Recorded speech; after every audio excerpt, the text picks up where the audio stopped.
Dhaka bypass এক্সপ্রেসওয়ের অনেকটাই এখন দৃশ্যমান। আগামী বছরের শুরুতেই চালুর আশা। একটি সড়কের অভাবে ভোগান্তিতে রাঙামাটির ৩ উপজেলার কয়েক লাখ মানুষ। লঞ্চে অনেক সময় দেখা যায় যে নিতে যায় অনেক মাল নষ্ট হয়ে যায়। খাগড়াছড়ি ওদিক দিয়ে ঘুরে যাইলে আমগর লাগে 100 কিলো মতো। লঞ্চে গেলে আমরা আজকে গেলে কিন্তু আজকে আসতে পারি না।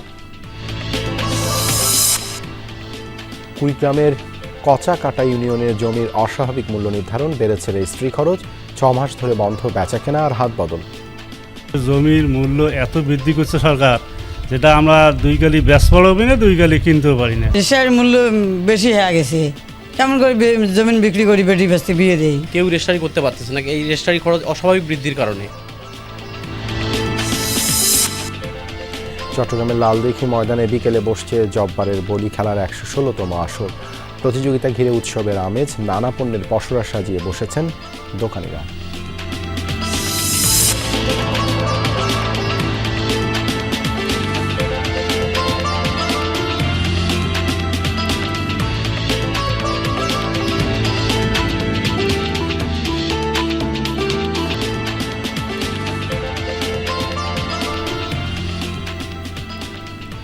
আমন্ত্রণ সংবাদ সারা দেশে আপনাদের সঙ্গে আছি দেবাশিস রঞ্জন সরকার। এতক্ষণ শিরোনাম দেখছিলেন, এবারে বিস্তারিত।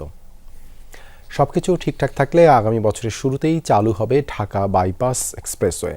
নানা জটিলতার কারণে কয়েক দফা কাজ শেষের মেয়াদ পেছালেও এখন অনেকটাই দৃশ্যমান সড়কটি। এটি চালু হলে রাজধানীতে না ঢুকেই উত্তর ও পশ্চিমাঞ্চল থেকে দক্ষিণ ও পূর্ব অঞ্চলে যাতায়াত সহজ হবে। এই এক্সপ্রেসওয়েটিকে দেশের সবচেয়ে আধুনিক প্রযুক্তি সম্পন্ন সড়ক বলা হচ্ছে।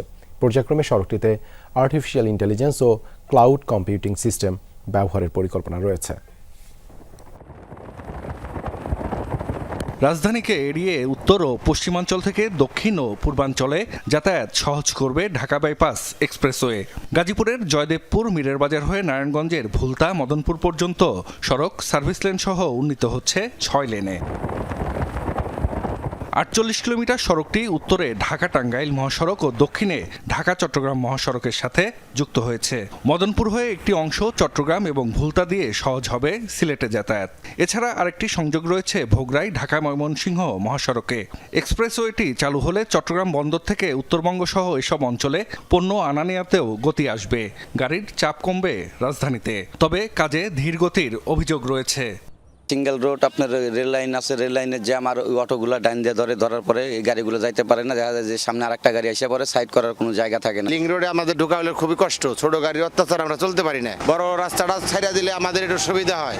চলাচল করতে আমাদের অনেক সমস্যা, এই রাস্তার কাজটা তো দ্রুত গতি করতেছে না।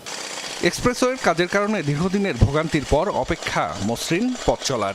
যানজটের ভোগান্তি কমাতে গেল ঈদের আগে পরীক্ষামূলকভাবে ভোগড়া থেকে পূর্বাচল পর্যন্ত 18 কিলোমিটার সড়ক খুলে দেওয়া হয়েছিল।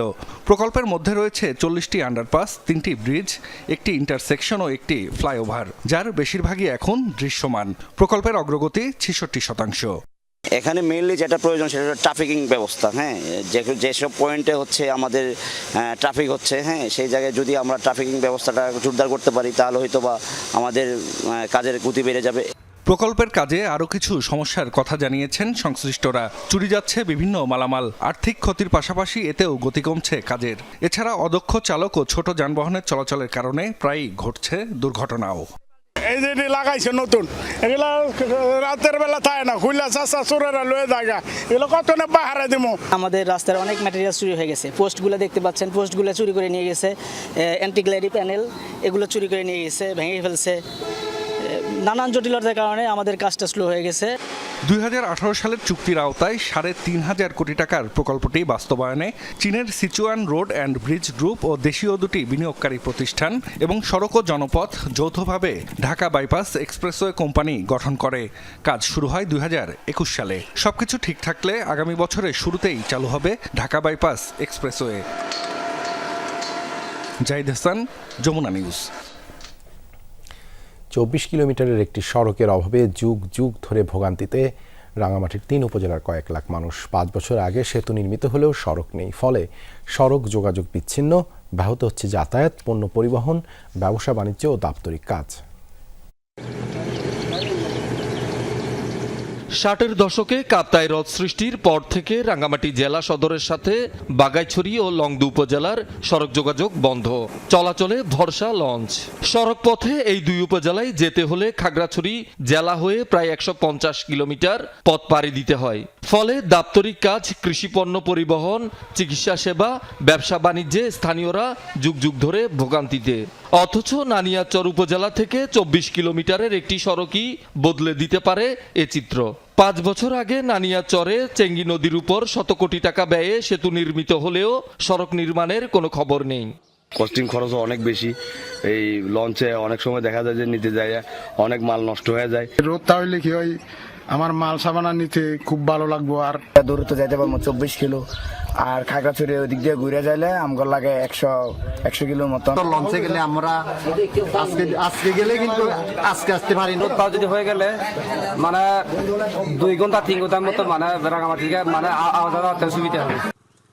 সড়কটি নির্মিত হলে 3 উপজেলার কয়েক লাখ মানুষের জীবনমানে পরিবর্তন আসবে বলছেন স্থানীয় জনপ্রতিনিধিরা।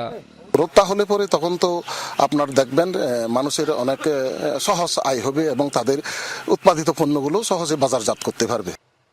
সড়ক নির্মাণের প্রকল্প প্রস্তাব মন্ত্রণালয়ে দীর্ঘদিন ধরে ফাইলবন্দি। এই সড়কের অ্যালাইনমেন্ট তৈরির জন্য প্রস্তাব দিয়েছি মন্ত্রণালয়কে। এটা সিদ্ধান্ত আসলে আমরা পরবর্তী কার্যক্রমের জন্য প্রস্তুতি নিব। শহীদুল সুমন, যমুনা নিউজ। 15.5 বছর সহ জুলাই আগস্টে যারা দেশে গণহত্যা চালিয়েছে তাদের বিচার নিশ্চিত না হলে জনগণের সাথে বেইমানি হবে, এমনটাই বলেছেন জামায়াতের আমির ডাক্তার শফিকুর রহমান। সকালে ময়মনসিংহের সার্কিট হাউস মাঠে জামায়াতের কর্মী সম্মেলনে অংশ নেন তিনি। এ সময় শফিকুর রহমান বলেন, জামায়াত আগামীতে এমন একটি বাংলাদেশ চায় যেখানে কোনো জুলুম নিপীড়ন হবে না, নতুন কোনো ফ্যাসিবাদের সৃষ্টি হবে না। সমাজের শান্তি শৃঙ্খলা বিনষ্টে যারা চেষ্টা চালিয়ে যাচ্ছে তাদের আইনের আওতায় আনতে সরকারের প্রতি আহ্বান জানান জামায়াতের আমির। সম্মেলনে কেন্দ্রীয় ও স্থানীয় নেতাকর্মী সহ অন্যরা উপস্থিত ছিলেন।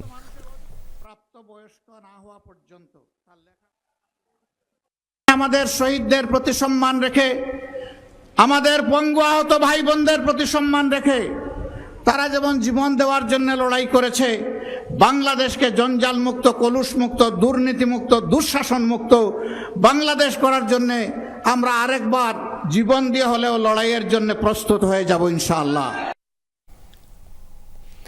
চাঁপাইনবাবগঞ্জের শিবগঞ্জের চকপাড়া সীমান্ত এলাকা থেকে 99টি ককটেল এবং 40টি পেট্রোল বোমা জব্দ করেছে বিজিবি। মহানন্দা 59 বিজিবি ব্যাটালিয়নের অধিনায়ক লেফটেন্যান্ট কর্নেল গোলাম কিবরিয়া জানান, গোয়েন্দা তথ্যের ভিত্তিতে গতকাল কয়লা বাড়ি ট্রাক টার্মিনাল এলাকায় অভিযান চালানো হয়। এ সময় বিজিবির উপস্থিতি টের পেয়ে সন্দেহভাজন 2 ব্যক্তি 2টি প্লাস্টিকের ক্যারেট ফেলে পালিয়ে যায়। ক্যারেটের ভেতরে মেলে 99টি ককটেল ও 40টি পেট্রোল বোমা। দেশের আইনশৃঙ্খলা পরিস্থিতির অবনতি ঘটানোর জন্যই এসব বোমা আনা হয় বলে ধারণা বর্ডার গার্ড বাংলাদেশ বিজিবির।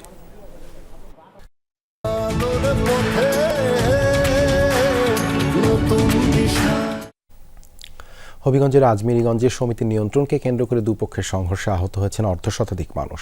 সকালে উপজেলার নোয়াগড় এলাকায় এই ঘটনা ঘটে। পুলিশ ও স্থানীয়রা জানায়, গ্রাম পঞ্চায়েত সমিতির প্রতি বছর জমি, পুকুর ও ডোবা ইজারা দিয়ে থাকে। সমিতির তহবিলে বেশ কিছু টাকাও রয়েছে। এতদিন সমিতির নিয়ন্ত্রণ ছিল গ্রামের শাহজাহান মেম্বারের কাছে। সম্প্রতি এতে বাধা দেয় লতিফুর মেম্বারের লোকজন। এই নিয়ে দুপক্ষের মধ্যে উত্তেজনা চলছিল। এরই জের ধরে সকালে উভয় পক্ষ দেশীয় অস্ত্র নিয়ে সংঘর্ষে জড়ায়। 2 ঘন্টা ধরে চলে সংঘাত। খবর পেয়ে পুলিশ গিয়ে পরিস্থিতি নিয়ন্ত্রণে আনে। সংঘর্ষে আহত হয়েছেন অর্ধশতাধিক মানুষ, তাদের বিভিন্ন হাসপাতালে নেওয়া হয়েছে। আইনশৃঙ্খলা পরিস্থিতি নিয়ন্ত্রণে এলাকায় অতিরিক্ত পুলিশ মোতায়েন করা হয়েছে। গোপালগঞ্জের কোটালীপাড়ায় আগুনে পুড়ে গেছে 10টি দোকান। গতকাল রাতে 3:30টার দিকে উপজেলার কুশলা বাজারে এই ঘটনা ঘটে। ফায়ার সার্ভিস জানায়, বাজারে একটি দোকানে বৈদ্যুতিক শর্ট সার্কিট থেকে আগুনের সূত্রপাত। মুহূর্তে তা চারিদিকে ছড়িয়ে পড়ে। খবর পেয়ে ফায়ার সার্ভিসের 2টি ইউনিট ঘটনাস্থলে গিয়ে 2.5 ঘন্টার চেষ্টায় আগুন নিয়ন্ত্রণে আনে। তবে এরই মধ্যে পুড়ে যায় 10টি দোকান।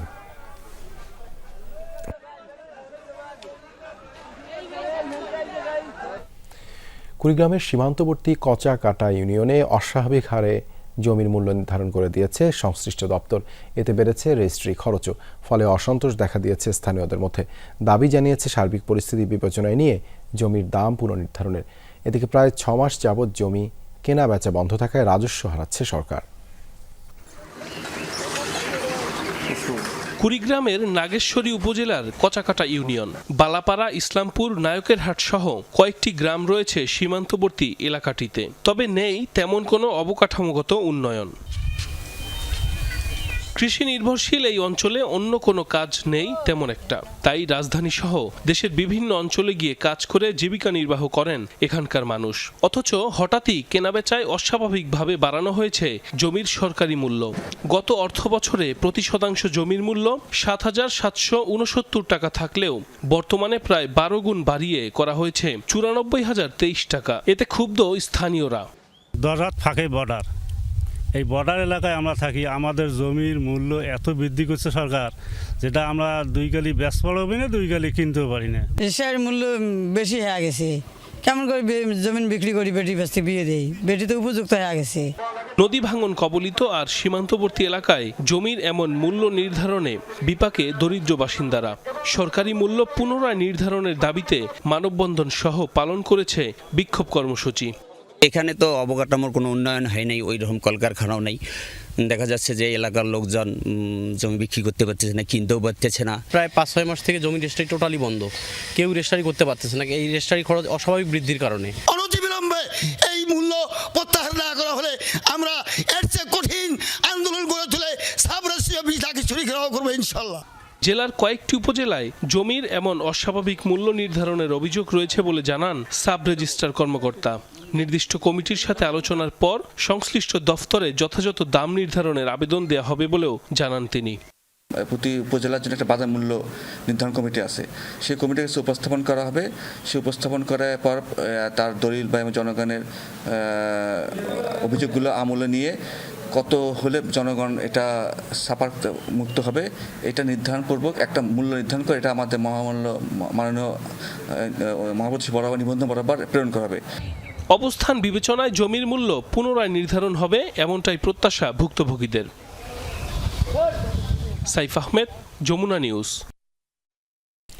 দেশজুড়ে খ্যাতি রয়েছে ময়মনসিংহের ফুলবাড়িয়ার উৎপাদিত পাহাড়ি লাল মাটির হলুদের। মান ও গুণগত বৈশিষ্ট্যের কারণে একসময় রফতানি হতো, কিন্তু সে সম্ভাবনা কাজে লাগানো যায়নি। কৃষকদের অভিযোগ, ভারত ও মিয়ানমার থেকে নিম্নমানের হলুদ আমদানি করে বাজারে বিক্রি হচ্ছে ফুলবাড়িয়ার হলুদের সঙ্গে মিশিয়ে। এতে যেমন ক্ষতিগ্রস্ত হচ্ছেন স্থানীয় চাষিরা, তেমনি হারিয়ে যাচ্ছে মূল হলুদের স্বাতন্ত্র্য। ময়মনসিংহের ফুলবাড়িয়া উপজেলায় কৃষকের উৎপাদিত এই হলুদের সুনাম দেশ জুড়ে। চলমান মৌসুমে ক্ষেত থেকে কাঁচা হলুদ তুলে সিদ্ধ করার পর চলে শুকানো ও প্রক্রিয়াজাতকরণের কাজ। তবে ভালো নেই এসব কাজের শ্রমিকরা। কৃষক দাম কম পাওয়ায় কমেছে শ্রমিকের মজুরি। এইবার তো দাম নাই, গিয়েছেবার তো দাম আছে 10,000 টাকা 12,000 টাকা মনে আছে, এইবার দাম হয়েছে 6,000 টাকা 5,000 টাকা। পেট ব্যথা ঠিক চলে আর কি, ঋণ হয় না আর কি, দিন আঙ্গর যাবার চায় না, এই অবস্থা। কৃষকরা বলছেন প্রতি বিঘা জমিতে হলুদ চাষ করতে খরচ হয় 40,000 টাকা, প্রক্রিয়াজাত খরচ 20 থেকে 30,000 টাকা, বিঘা প্রতি ফলন হয় 12 থেকে 13 মন। পাইকারি বাজারে বিক্রি হয় 5 থেকে 7,000 টাকা দরে, যা গত বছর ছিল 9 থেকে 10,000 টাকা। অভিযোগ, মিয়ানমার ও ভারত থেকে আনা নিম্নমানের হলুদের দাপটে লোকসানে চাষিরা। আমাদের ন্যায্য মূল্যটা ভারতে হলুদের নিকে আমরা ন্যায্য মূল্যটা পাই না। ভারতে যে হলুদরা আসে, যদি না আসতো তাহলে আমরা পুরোপুরি ন্যায্য মূল্যটা পাইতাম। ইন্ডিয়া থেকে, মায়ানমার থেকে কিছু হলুদ আমদানি হয়, যদি আমদানি না হতো তাহলে আমাদের বাংলাদেশে আবার আরো বাড়তো। কৃষকের কাজ করে অনেক টাকা, লেবারের কাজ করে অনেক টাকা উপার্জন করতে পারতো। আমাদের যে পরিমাণ হলুদগুলো আপনার উৎপাদন হয় বাংলাদেশের চাহিদা মিটে, এটা আমার মনে হয় যদি আমরা বিদেশে রপ্তানি করতে পারি তাহলে আমার মনে হয় যে খুব একটা অর্থকরী ফসল হিসেবে হলুদটা আমরা চিহ্নিত করতে পারবো। গত 5 বছরের ব্যবধানে ফুলবাড়িয়ায় 320 হেক্টর জমিতে হলুদের আবাদ কমেছে। স্থানীয় কৃষি কর্মকর্তা বলছেন, পার্শ্ববর্তী দেশ থেকে নিম্নমানের হলুদ আমদানি করে ফুলবাড়িয়ার হলুদের সাথে মিশিয়ে বিক্রি করা হয়, যা বন্ধ করা গেলে বাড়বে উৎপাদন। ইন্ডিয়া এবং মিয়ানমার থেকে কিছু হলুদ এবং সেটি লো কোয়ালিটির কিছু হলুদ ফুলবাড়িয়ার হলুদের সাথে মিক্সচার করে বাজারে প্রচার করা হচ্ছে এবং ফুলবাড়িয়ার হলুদ নামে প্রচার করা হচ্ছে, বিক্রি করার চেষ্টা করা হচ্ছে। এতে আমাদের ফুলবাড়িয়ার কৃষকরা বরং ক্ষতিগ্রস্ত হচ্ছে, লাভবান হচ্ছে মালিক, আড়তদার বা সিন্ডিকেটে যারা আছে। এটা আমাদের বাজার মনিটরিংটা জোরদার করা গেলে সেটা আরো কৃষকদেরকে উপকার করা সম্ভব হবে। ফুলবাড়িয়ার লাল মাটিতে হলুদ চাষে সম্ভাবনা অনেক। দেশীয় চাহিদার পাশাপাশি রয়েছে রফতানিরও সুযোগ, কিন্তু স্থায়ী বাজার ব্যবস্থাপনা ও সুরক্ষা না পেলে এই সম্ভাবনাও হারিয়ে যেতে পারে। হুসাইন শাহিদ, যমুনা নিউজ, ময়মনসিংহ। চট্টগ্রামের লালদিঘি মাঠে বিকেলে বসছে ঐতিহ্যবাহী জব্বারের বলি খেলার ১১৬তম আসর। লড়বেন শতাধিক বলি। এরই মধ্যে প্রস্তুত লালদিঘি মাঠের অস্থায়ী মঞ্চ, যেখানে লড়তে দূর দূরান্ত থেকে এসেছেন বলিরা। খেলা ঘিরে বসেছে 3 দিনের বৈশাখী মেলা, জমজমাট লালদিঘির আশেপাশের এলাকা। প্রতি বছরের মতো ঢাকা, খুলনা, রাজশাহী সহ দেশের বিভিন্ন স্থান থেকে পণ্য সামগ্রী নিয়ে এসেছেন বিক্রেতারা। মাটির তৈরি পণ্য, তৈজসপত্র, হস্তশিল্প, ফুল, ফল, খেলনা, খাবার, ফার্নিচার সহ হরেক রকম পণ্য নিয়ে বসেছে অনেক দোকান।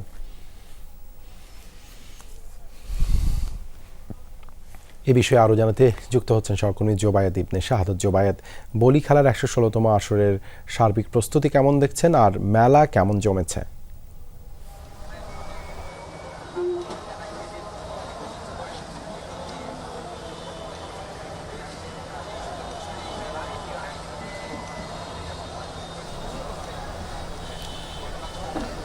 দেবাশিস, প্রস্তুতি অনেকটাই সম্পন্ন হয়েছে। আমার পিছনে যে ময়দানটা দেখছেন, এই জায়গাটাতেই কিন্তু বলি খেলার যে প্রধান আকর্ষণ বলি খেলা, সেটা এই জায়গায় শুরু হয় এবং মঞ্চটা প্রস্তুত হয়ে গেছে। এই মঞ্চটাতেই 3টা থেকে 3:30টার মধ্যে বলি খেলা শুরু হবে। আর এই জায়গাটার পাশাপাশি পুরো এলাকা জুড়ে প্রায় 3 থেকে 4 কিলোমিটার এলাকায় লালদিঘি ময়দানের আশেপাশে রাস্তা থেকে শুরু করে পুরো জায়গাটায় লোকারণ্য, বিভিন্ন রকম দোকানপাট বসেছে। দূর দূরান্ত থেকে তারা এসেছেন এবং তারা সকলেই বিভিন্ন রকম পণ্যের পসরা সাজিয়েছেন। এবং কিছু বিষয় থাকে যে এই সময়টাতে, এই মেলাতেই কিছু পণ্য পাওয়া যায় যা অন্য কোনো সময় পাওয়া যায় না, যার কারণে এই বলি খেলার প্রতি মানুষের আকর্ষণ থাকে। আজ শুক্রবার, জুমার নামাজের পর ভিড়টা আরও অনেক বাড়বে। এখন মোটামুটি যে ভিড়টা আছে সেটাও কিন্তু চোখে পড়ার মতো এবং মানুষজনের যে আনাগোনা একেবারে বলতে গেলে চারিদিকে জমজমাট। মেলাও খুব জমে উঠেছে। আসরের জন্য যে বলি খেলার ময়দান সেটাও প্রস্তুত। সবকিছু মিলে এইবারের ১১৬তম যে আসরটা হচ্ছে, সেই আসরে ১২০ জনের মতো কুস্তিগির বা চট্টগ্রামের আঞ্চলিক ভাষায় যদি বলি তারা লড়বেন। পাশাপাশি কিছু সৌজন্যমূলক বলিও হয়, যারা একে অপরের সাথে মজার ছলে বলি লড়েন, আবার অনেকে একে অপরকে চ্যালেঞ্জ করেন। সবকিছু মিলে চট্টগ্রামের যে ঐতিহ্যবাহী বলি খেলা, সেটার জন্য যে আমেজ, সেটা এখন থেকে শুরু হয়েছে এবং 3টার পরে বলি খেলা যখন শুরু হবে, মূল আসরটা, সেটা কিন্তু আরও জমজমাট হবে। সেটা নিশ্চয়ই আপনাদেরকে দেখানোর সক্ষম হব। ধন্যবাদ জোবায়েদ যুক্ত হবার জন্য।